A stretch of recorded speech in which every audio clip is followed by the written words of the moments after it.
Hello, അസ്സലാമലൈക്കും. Welcome back. എന്തൊക്കെയുണ്ട് വിശേഷം? സുഖന്നല്ലേ? അപ്പൊ ഇന്നത്തെ നമ്മുടെ പുതിയ വീഡിയോയിലേക്ക് എല്ലാവർക്കും സ്വാഗതം. മുമ്പ് ഞാനൊരു വീഡിയോ ചെയ്തിട്ടുണ്ടായിരുന്നില്ലേ? വീട്ടു ചെലവുകളൊക്കെ ചുരുക്കി നമുക്ക് എങ്ങനെ പൈസ സേവ് ചെയ്യാൻ പറ്റും എന്നുള്ള കുറച്ച് ടിപ്സ്. അപ്പൊ അതില് ഞാൻ പറഞ്ഞിട്ടുണ്ടായിരുന്നു, ഇനി സേവ് ചെയ്ത പൈസ എന്തൊക്കെ ചെയ്യാൻ പറ്റും എന്നുള്ള കുറച്ച് കാര്യങ്ങള് ഞാൻ വേറൊരു വീഡിയോ ആയിട്ട് പറഞ്ഞു തരണ്ട് എന്നുള്ളത്. അങ്ങനെ ആ വീഡിയോ ആണിന്ന്. പിന്നെ ബാക്ക്ഗ്രൗണ്ടിൽ ഞാൻ പല കുൽസിതങ്ങളും കാണിക്കും. അതൊന്നും നിങ്ങള് മൈൻഡ് ആക്കണ്ട. കാരണം ഞാന് വീഡിയോക്ക് എന്തെങ്കിലുമൊക്കെ ഒന്ന് മൂവ് ആയിക്കൊണ്ടിരിക്കണല്ലോ. അപ്പൊ അതുകൊണ്ട് ഞാൻ ഇന്റെ 2 ദിവസം അത് ഇതൊക്കെ ചെയ്ത കാര്യങ്ങളൊക്കെ ഇങ്ങനെ വീഡിയോയിൽ കാണിക്കുന്നു. പക്ഷേ പറയണത് ഞാന് ഇതിനെ കുറിച്ചിട്ടുള്ള കുറച്ച് ടിപ്സ് കാര്യങ്ങൾ എനിക്കറിയുന്ന എന്റെ അനുഭവങ്ങളൊക്കെ കൂട്ടിയിട്ടാണ്. അപ്പൊ നമുക്ക് സേവ് ചെയ്ത പൈസ കൊണ്ട് എന്തൊക്കെ ചെയ്യാൻ പറ്റും എന്നുള്ള കാര്യങ്ങൾ പറഞ്ഞുതരാം. അപ്പൊ മുന്നത്തെ വീഡിയോ കാണാത്തവർക്ക് ഞാൻ ഡിസ്ക്രിപ്ഷനിൽ ലിങ്ക് കൊടുത്തിട്ടുണ്ട് കേട്ടോ. അപ്പൊ ആ വീഡിയോ പോയി ഒന്ന് കണ്ടു നോക്കുക. അപ്പൊ ആദ്യം തന്നെ പണം സേവ് ചെയ്യാനുള്ള ഒരു ടിപ്പ് എന്താന്ന് വെച്ചാല് നമുക്കൊരു സേവിങ്സ് അക്കൗണ്ട് ഉണ്ടാക്കിയിട്ട് അയക്ക് പണം നിക്ഷേപിക്കുക എന്നുള്ളതാണ്. നമ്മൾ സാധാ ഒരു അക്കൗണ്ട് എല്ലാവർക്കും ഉണ്ടാവും. ഒരു അക്കൗണ്ട് ഇല്ലാത്ത മനുഷ്യന്മാർ വളരെ ചുരുക്കമാണ്. ഒരു അക്കൗണ്ട് ഉണ്ടാവും. ആ അക്കൗണ്ടിൽ ഗൂഗിൾ പേ ഉണ്ടാവും. അത് നമുക്ക് സേവിങ്സ് അക്കൗണ്ട് ആക്കിയിട്ട് നമുക്ക് ഉൾപ്പെടുത്താൻ പറ്റൂല. കാരണം എന്തെങ്കിലുമൊക്കെ അത്യാവശ്യം വരുമ്പോൾ നമ്മൾ അതിന് ഇങ്ങനെ അക്കൗണ്ടിൽ നിന്ന് വലിച്ചു. അപ്പോ അത് വേണ്ട. വേറൊരു സേവിങ്സ് അക്കൗണ്ട് ഉണ്ടാക്കിയിട്ട് അത് സേവിങ്ങിനായിട്ട് മാത്രം അയില് ഗൂഗിൾ പേ ഒന്നും ഉണ്ടാക്കാതിരിക്കുന്നതാണ് നല്ലത്. കാരണം ഞമ്മളന്നെ മനസ്സിലാക്കുക അത് സേവിങ്സ് ഇന്ന് ഇങ്ങോട്ട് വലിച്ചൂല അങ്ങോട്ട് ഇടാൻ മാത്രമുള്ളതാണെന്ന് വിചാരിച്ചിട്ട് അയില് ഒരു മാസം നമുക്കൊരു നിശ്ചിത തുക നമ്മളന്നെ തീരുമാനിക്കുക. അങ്ങനെ നമുക്ക് അതിലിട്ടിട്ട് സേവ് ചെയ്യാൻ പറ്റും.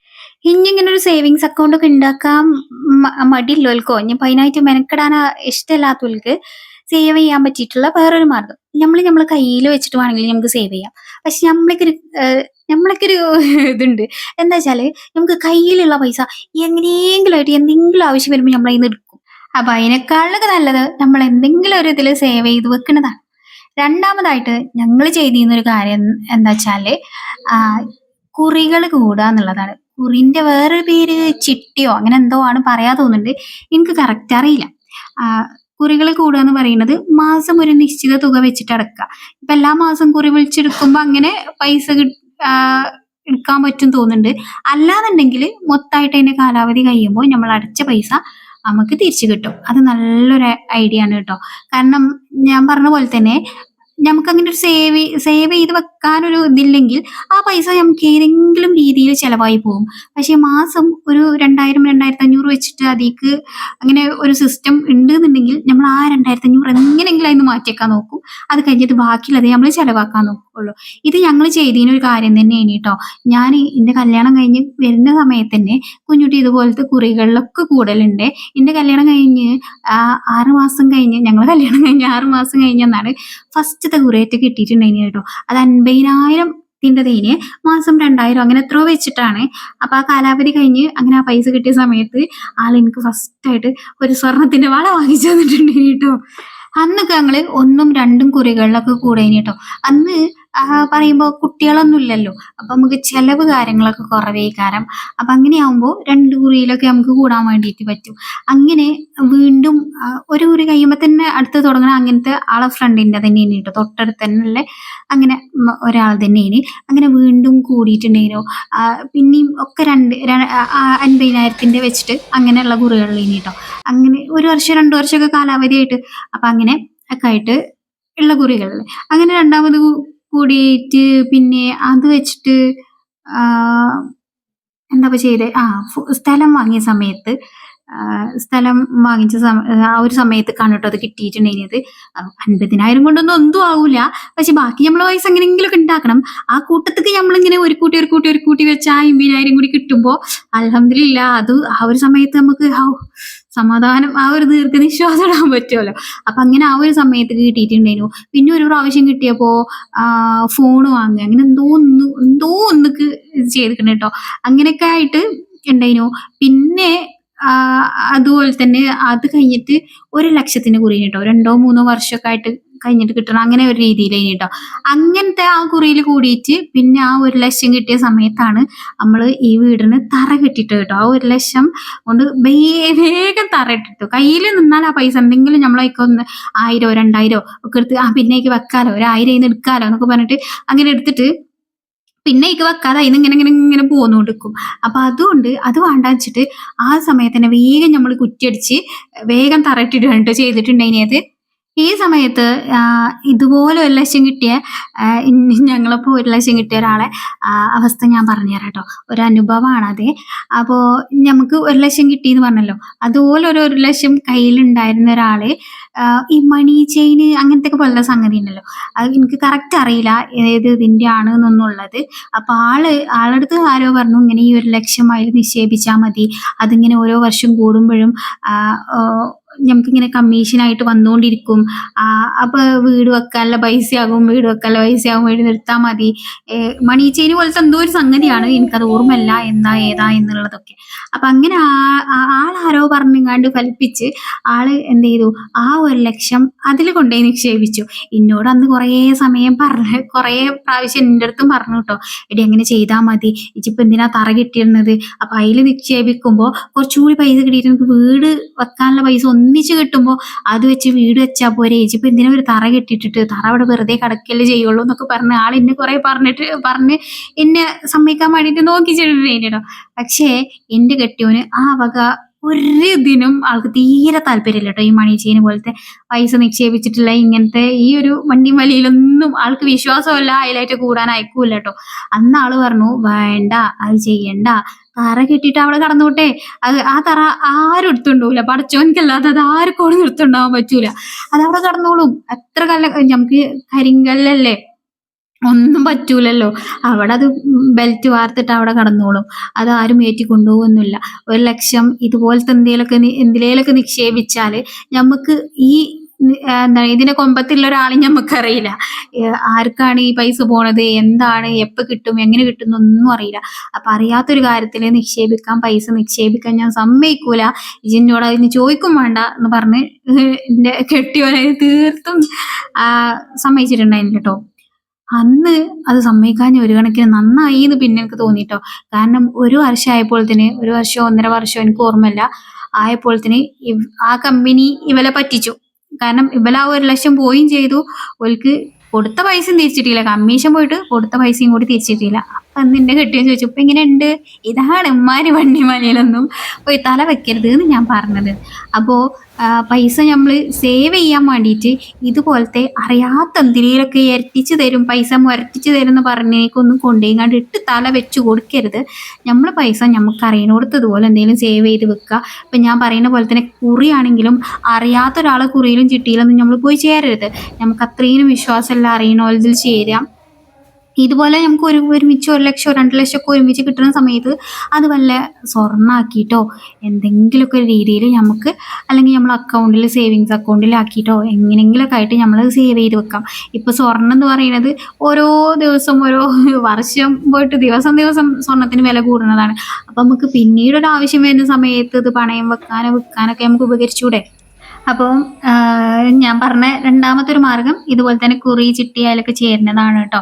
പിന്നെ മൂന്നാമത്തെ ഒരു സംഗതി എന്താ വെച്ചാല് നമുക്ക് ഈ അയൽക്കൂട്ടം അങ്ങനത്തെ ഇതൊക്കെ ഉണ്ടല്ലോ, അങ്ങനത്തതൊക്കെ ഉണ്ടെങ്കിൽ അങ്ങനത്തേൽ ചേരുക. അതിലൊക്കെ ചിലപ്പോൾ 10, 20 അങ്ങനെ ചെറിയ ചെറിയ സംഖ്യകൾ വെച്ച് അടച്ചാൽ മതി. എല്ലാം ആഴ്ചയിലാന്ന് തോന്നുന്നുണ്ട് കേട്ടോ അയൽക്കൂട്ടം കാര്യങ്ങളൊക്കെ. അയൽക്കൂട്ടം ആദ്യമൊക്കെ ഉണ്ടായിന് കേട്ടോ. ഇപ്പം ഞങ്ങൾക്ക് അയൽക്കൂട്ടമല്ല. പക്ഷേ അയൽക്കൂട്ടം അല്ലാതെ ഇപ്പം ഞങ്ങളിവിടെ അയൽവാസികളെല്ലാവരും പാടെ ചേർന്നിട്ട് ഞങ്ങൾ വേറൊരു സംഗതി ഉണ്ട് കേട്ടോ. അയൽക്കൂട്ടം പോലെ തന്നെ ഒരു സാധനം. അയൽക്കൂട്ടത്തിന് ADS CDS അങ്ങനെയൊന്നും മീറ്റിംഗ് അങ്ങനത്തെ കാര്യങ്ങളൊന്നും ഇല്ലാത്ത ഞങ്ങളെല്ലാവരും പാടെ കൂടിയിട്ടുള്ളൊരു സംഗതി. എല്ലാവരും പാടെ കൂടിയിട്ട് അത് ഒരു ഒരു മാസത്തിൽ 3 പ്രാവശ്യം വെച്ചിട്ട് നമുക്ക് അതിൽ പൈസ അടക്കാം. അങ്ങനത്തെ ഒരു ഇതാണ് കേട്ടോ. ഒരു 10-ാം തീയതി, 20-ാം തീയതി, 30-ാം തീയതി അങ്ങനെ 3 പ്രാവശ്യമായിട്ട് ആണ് അതിൽ പൈസ അടക്കുക. അത് നമുക്ക് 20 രൂപയിൽ കൂടുതൽ എത്ര വേണമെങ്കിലും അടക്കാം. അങ്ങനെ ആ ഒരു രീതിയിൽ അടക്കാൻ പറ്റും. അപ്പോൾ ഇങ്ങനത്തേലൊക്കെ നമ്മൾ കൂടെ എന്താ വെച്ചാൽ ഈ 50ഉം 10ഉം 20ഒക്കെ നമ്മുടെ കയ്യിൽ നിന്നാൽ അത് എന്തെങ്കിലും ആവശ്യങ്ങൾക്കായിട്ട് ചിലവാകും. പക്ഷേ ഈ 50ഉം 10ഉം 100ഒക്കെ നമ്മൾ ഇതുപോലത്തെ എന്തെങ്കിലും സേവിങ്സിന്റെ കാര്യത്തിൽ കിടക്കുകയാണെങ്കിൽ അത് നമുക്ക് ഇങ്ങനെ കാലക്രമേണ അതിങ്ങനെ നമ്മൾ അടച്ച പൈസകൾ തന്നെ ഒരു കൂട്ടി വരുമ്പോൾ 1,000 10,000 ഒക്കെ ആയി വരുമ്പോൾ നമുക്ക് എന്തെങ്കിലും ഒരു ആവശ്യത്തേക്ക് ഉപകരിക്കൂലേ. ഇതുപോലത്തെ ഒരു സംഗതിയിൽ ഞാനും കൂടിക്കണം കേട്ടോ. ഞാൻ പറഞ്ഞില്ലേ നമ്മൾ തൊട്ടടുത്തുള്ള താത്താര് ഇതാക്കണേ അങ്ങനത്തെ ഇതിൽ ഞാൻ എല്ലാ മാസമൊന്നും ചിലപ്പോ പൈസ തന്നെ അടക്കലില്ല കേട്ടോ. എപ്പോഴെങ്കിലും പൈസ ഉണ്ടാവുമ്പോ ഞാനങ്ങട് കൊണ്ടോയി അടക്കും. അങ്ങനെയാണ് എന്റെ അവസ്ഥ. ഇപ്പൊ ഈ കറക്റ്റ് ഇതില് ഇപ്പൊ ഇങ്ങനെ കുറി കൂടിയിട്ടും കുറേ കാലായിട്ടോ. കാരണം ഇപ്പൊ വീട് പണിയൊക്കെ കഴിഞ്ഞതിന് ശേഷം ഉള്ളതൊക്കെ ഇങ്ങനെ ഞങ്ങൾ ഒരു കൂട്ടി കടക്കലും അങ്ങനെയൊക്കെയാണ് ഇപ്പത്തെ അവസ്ഥ. ഇപ്പൊ കുറി കാര്യങ്ങൾക്കൊന്നും കൂടിയിട്ടില്ല. പക്ഷേ ഇതൊക്കെ കഴിഞ്ഞിട്ട് ഇൻഷാ അള്ളാ ഇനി അതുപോലത്തേലൊക്കെ കൂടണം. അടുത്ത ഞാൻ പറയാൻ പോണ കാര്യം നിങ്ങൾ തമ്മിൽ കണ്ട സാധനം തന്നെയാണ് കേട്ടോ. എല്ലാതും മക്കൾക്ക് വേണ്ടി മാറ്റി വെക്കാതിരിക്കുക. നമ്മളെ രക്ഷിതാക്കളായാലും ഞാൻ ഉദ്ദേശിച്ച മിഡിൽ ക്ലാസ് ഫാമിലീസിനെ പറ്റിയിട്ടാണ് കേട്ടോ. നമ്മളെ രക്ഷിതാക്കളായാലും ഓല് നല്ല പ്രായത്ത് ഒരുപാട് അധ്വാനിച്ചുണ്ടാക്കിയിട്ടുണ്ടാവും. അതെല്ലാതും മക്കൾക്ക് വേണ്ടി ചെലവാക്കിയിട്ടുണ്ടാവും. മക്കളെ നോക്കണ്ട എന്നല്ല ഞാൻ പറഞ്ഞു കേട്ടോ. ഓല് ജനിച്ച് ഈ ഭൂമിക്ക് വരാനൊരു കാരണം നമ്മളായിട്ടുണ്ടെങ്കിൽ തീർച്ചയായിട്ടും ഓൽക്ക് വേണ്ടത് ചെയ്തു കൊടുക്കലും ഓലെ കാര്യങ്ങൾ നോക്കലൊക്കെ നമ്മളെ കടമ തന്നെയാണ്. ഓലെ നോക്കി വളർത്തി വലുതാക്കലും ഓൽക്ക് വേണ്ട സൗകര്യങ്ങൾ ചെയ്തു കൊടുക്കലൊക്കെ നമ്മളെ കടമയാണ്. പക്ഷേ നമ്മള് സമ്പാദിക്കുന്ന സമയത്ത് എല്ലാതും മക്കൾക്ക് വേണ്ടി മാറ്റിവെച്ച് ഞമ്മക്ക് ഒന്നും ഒരു 10 രൂപ ഞമ്മക്ക് വേണ്ടി മാറ്റി വെക്കാതിരിക്കരുത് എന്നാണ് ഞാൻ ഉദ്ദേശിച്ചത് കേട്ടോ. ഇതിനർത്ഥം മക്കള് നമ്മള് പ്രായമാകുമ്പോ നമ്മള് നോക്കൂല, അല്ലെങ്കിൽ എന്റെ മക്കളൊന്നും അങ്ങനെയല്ല, അങ്ങനെയൊന്നും ആരും ചിന്തിക്കണ്ട. അല്ലെങ്കിൽ എന്റെ മക്കൾ അങ്ങനെ ആവൊന്നും ഞാൻ പറയണില്ല കേട്ടോ. നമ്മള് വിചാരിക്കണ പോലെ നമ്മളെ മക്കള് നമ്മള് പടച്ചോൻ നല്ലതാക്കി തരട്ടെ, അങ്ങനെ നമുക്ക് പ്രാർത്ഥിക്കാം. പക്ഷെ ഞാൻ പറഞ്ഞൊരു കാര്യം എന്താ വെച്ചാല് എല്ലാതും മക്കൾക്ക് വേണ്ടി മാറ്റി വെക്കാണ്ടിരിക്കുക. ഞമ്മക്കും പൈസ കുറച്ചൊന്ന് എന്തെങ്കിലുമൊക്കെ ഒന്ന് ഇതുപോലെ മാസത്തില് ഞാൻ പറഞ്ഞ പോലെ ഒരു 2500 എത്രയെങ്കിലും നമ്മളെ കൊണ്ട് നമ്മളെ ശമ്പളത്തിനനുസരിച്ചിട്ട് നമുക്ക് പറ്റുന്ന രീതിയിൽ കുറച്ച് പൈസ നമുക്ക് സേവ് ചെയ്ത് വെക്കുക. കാരണം നമ്മൾ നല്ല പ്രായത്തില് നമുക്ക് നല്ല അധ്വാനിക്കാനുള്ള കഴിവുള്ള പ്രായത്തില് നമ്മൾ ഒരുപാട് അധ്വാനിച്ചിട്ട് പ്രായമാവണ സമയത്ത് നമ്മളതായിട്ടുള്ള ഒരു പൈസ ഒന്നും ഞമ്മക്കില്ലാണ്ട അവസ്ഥ വരരുത്. പലരുടെയും അവസ്ഥ നമ്മൾ കാണുന്നതാണ്. അധ്വാനിക്കണ സമയത്ത് ഒരുപാട് അധ്വാനിച്ചിട്ടുണ്ടാവും. ഉള്ളതൊക്കെ മക്കൾക്ക് വേണ്ടിയിട്ട് പകുത്ത് കൊടുത്തിട്ടുണ്ടാവും. പക്ഷെ പ്രായമാവണ സമയത്ത് ഓൽക്കായിട്ട് ഒന്നും ഉണ്ടാവില്ല. തിരിഞ്ഞു നോക്കുന്ന സമയത്ത് ബാക്കിലേക്ക് തിരിഞ്ഞു നോക്കുന്ന സമയത്ത് ഇത്രയും കാലം ഞാന് നല്ല പ്രായത്തിലൊക്കെ ഒരുപാട് അധ്വാനിച്ചു വന്നു. പക്ഷെ എനിക്കായിട്ട് ഒരു 10 വയസ്സ് മാറ്റി വെച്ചില്ലല്ലോ എന്നുള്ള ഖേദം പിന്നീട് ഉണ്ടായിട്ട് പറഞ്ഞിട്ട് കാര്യമില്ലല്ലോ. നമുക്ക് വീണ്ടും ആ ഒരു പഴയ കാലത്ത് പോയിട്ട് വീണ്ടും ഒന്നും കൂടി ഞാൻ സമ്പാദിച്ച് എനിക്കായിട്ട് കുറച്ചെടുത്ത് വെച്ചിട്ട് വരാം എന്നൊന്നും പറയാൻ പറ്റൂലല്ലോ. ഞാനിതൊക്കെ ഉദ്ദേശിച്ച മിഡിൽ ക്ലാസ് ഫാമിലീസിനെയാണ് കേട്ടോ. ഹൈ ലെവലായിട്ടുള്ള ആളുകൾക്ക് ഇങ്ങനെ സമ്പാദിച്ച് കൊടുത്തേക്കേണ്ട ആവശ്യമൊന്നും ഉണ്ടാവില്ല. അന്നന്ന് അന്നന്ന് കിട്ടുന്നതുകൊണ്ട് അന്നന്ന് ജീവിച്ചു പോണ കാര്യമാണ് കേട്ടോ പറഞ്ഞത്. പലരും പറ്റുന്നതാണ് നമ്മള് ഭാവിക്ക് വേണ്ടിയിട്ട്. അല്ലെങ്കിൽ നമ്മക്ക് ഞാൻ ഈ പറഞ്ഞ സംഗതി എന്ന് പറയുന്നത് ഇതൊരു പ്രായമാകുമ്പോ നമ്മക്ക് നമ്മളെ പൈസ എടുത്ത് ഉപയോഗിക്കാൻ വേണ്ടിയിട്ട് മാത്രല്ല. പക്ഷെ നമ്മളെ ഭാവിയിൽ എന്താണ് നമ്മളെ അവസ്ഥ എന്നറിയില്ല. അസുഖങ്ങളോ കാര്യങ്ങളോ ഒന്നും ഇല്ലാണ്ടിരിക്കട്ടെ, നമുക്ക് അങ്ങനെ പ്രാർത്ഥിക്കാം. പക്ഷെ എന്തെങ്കിലും ഒരു അസുഖങ്ങൾ വന്ന് പൈസ ചെലവാക്കേണ്ട ആവശ്യം വരുമ്പോ നമുക്ക് നമ്മളതായിട്ട് എടുത്ത് ഉപയോഗിക്കാലോ. ആ ഒരു രീതിയിലാണ് കേട്ടോ ഞാൻ പറഞ്ഞത്. നമ്മൾ അധ്വാനിക്കുന്ന സമയത്ത് കുറച്ചെന്തെങ്കിലും സ്വർണ്ണായിട്ടോ അല്ലെങ്കിൽ എവിടെങ്കിലും വല്ല സ്ഥലമായിട്ടോ കൃഷി സ്ഥലമായിട്ടോ വാടക റൂമായിട്ടോ ക്വാർട്ടേഴ്സ് ആയിട്ടോ എന്തെങ്കിലുമൊക്കെ ഒരു ചെറിയ രീതിയിൽ ഒരു ചെറിയ സമ്പാദ്യം നമുക്ക് ഭാവിയില് നമ്മള് ഒരു പണി എടുക്കാതെ നമുക്ക് വീട്ടിലിരിക്കുന്ന സമയത്തും എന്തെങ്കിലും ചെറിയ രീതിയിൽ നമുക്ക് വരുമാനം വന്നുകൊണ്ടിരിക്കണേ എന്തെങ്കിലും ഒരു രീതിക്ക് നമുക്ക് ആക്കിയെടുക്കാൻ വേണ്ടിയിട്ട് പറ്റും.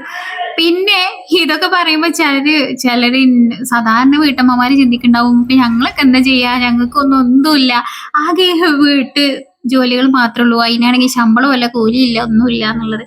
അപ്പൊ നിങ്ങൾക്ക് പറ്റുന്ന കാര്യം എന്തെങ്കിലുമൊക്കെ വീട്ടിലിരുന്നിട്ട് ഫ്രീ ടൈം ഉണ്ടെങ്കിൽ എന്തെങ്കിലുമൊക്കെ ഒരു ചെറിയ വീട്ടിലിരുന്നിട്ട് ചെയ്യാൻ പറ്റുന്ന എന്തെങ്കിലും ഒരു ചെറിയ നമുക്ക് ടിപ്പ് കിട്ടുന്ന രീതിയിൽ എന്തെങ്കിലുമൊക്കെ ഒരു വരുമാനം ഉണ്ടാക്കാൻ വേണ്ടിയിട്ട് നോക്കുക. ഇനിയിപ്പോ അതിനൊന്നും പറ്റാത്ത പോലാണെങ്കിൽ ഹസ്ബൻഡിന്റെ അടുത്ത് പറയാ ഇതുപോലെ ചെറിയൊരു സേവിങ്സ് നമുക്ക് ഉണ്ടാക്കാൻ വേണ്ടിയിട്ട് രണ്ടാക്കും കൂടിയിട്ട് അതിൽ ഇട്ട് വെക്കാലോ. അപ്പം പറഞ്ഞ് മനസ്സിലാക്കാൻ വേണ്ടിയിട്ട് നോക്കുക. പറ്റൂല്ലെങ്കിൽ ഈ വീഡിയോ ആണ് കാണിച്ചു കൊടുത്താണ്, ഇരുത്തിയാണ് കാണിച്ചു കൊടുക്കുക, അപ്പൊ മനസ്സിലായിക്കോളും. പിന്നെ അത് മാത്രല്ല ഞാൻ നേരത്തെ പറഞ്ഞില്ലേ പൈസ പോകുന്ന കാര്യം, ഇങ്ങനെ എന്തെങ്കിലുമൊക്കെ ഒരു വള്ളിയിലോ വയ്യാവയിലോ ഒക്കെ കൂടി പൈസ പോയോല് ഉണ്ടെങ്കിൽ ആ അനുഭവം ദയവായിട്ട് താഴെ കമന്റിൽ ഷെയർ ചെയ്യട്ടോ. കാരണം അത് ഈ വീഡിയോ കണ്ട് കമന്റ് കാണുന്നവർക്ക് ഒരു പ്രചോദനമായിരിക്കും. അതുപോലത്തെ വണ്ടി വലിയിലൊന്നും ചെന്ന് ചാടാണ്ടിരിക്കാനുള്ള ഒരു ഉപകാരമായിരിക്കും ആവൂട്ടോ. പിന്നെ അതേപോലെ തന്നെ ഞാൻ ഈ പറഞ്ഞ കാര്യങ്ങളിൽ ഏതെങ്കിലുമൊക്കെ നിങ്ങൾക്ക് അത് പറഞ്ഞത് അങ്ങനെ ശരിയായില്ല, അതിൽ എന്തെങ്കിലും കൂട്ടിച്ചേർക്കണം എന്നുള്ളതോ ഒക്കെ ഉണ്ടെങ്കിൽ എന്തായാലും നിങ്ങൾക്ക് കമന്റിലായിട്ട് എഴുതി അറിയിക്കാട്ടോ. പിന്നെ ഞാൻ ഫസ്റ്റ് പറഞ്ഞില്ലേ സേവിങ്സ് അക്കൗണ്ട് ഉണ്ടാക്കാന്ന്.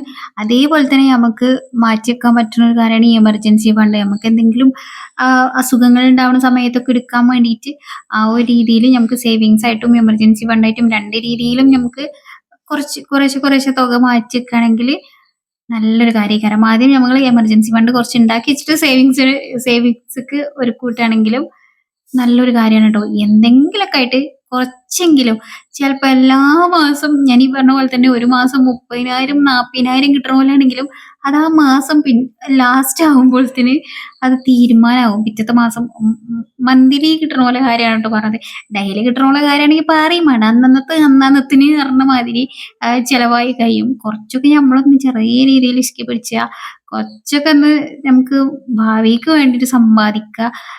ഒന്നുമല്ല ചിലപ്പോ നമ്മള് പ്രായമാകുമ്പോ നമുക്ക് ഉപകരിക്കാനോ അല്ലെങ്കിൽ അതിന്റെ ഇടയിൽ നമ്മളെ അവസ്ഥ എന്താന്നൊന്നും അറിയില്ല. എന്തെങ്കിലുമൊക്കെ ഒരു വല്ലൊരു മരുന്നിന്റെ ആവശ്യങ്ങൾ വന്നാലോ ആഹ് അങ്ങനെയൊക്കെ നമുക്ക് ഉപകരിക്കാൻ വേണ്ടിയിട്ട് അന്നന്നെ തീർക്കാതെ കുറച്ചെങ്കിലും നാളേക്ക് വേണ്ടി മാറ്റി വെക്കാം. നമ്മളെ നാളുകൾ എങ്ങനെയാണെന്നുള്ളതൊന്നും നമുക്കറിയില്ല.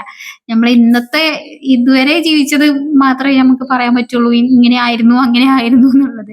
പിന്നെ ഞാൻ ഈ പറഞ്ഞ 3, 4 കാര്യങ്ങളല്ലാതെ പണം സേവ് ചെയ്യാന് വേറെ ഇങ്ങക്ക് വല്ല ടിപ്പും അറിയുന്നുണ്ടെങ്കിൽ അതും ദയവായി കമന്റായിട്ട് അറിയിക്കട്ടോ.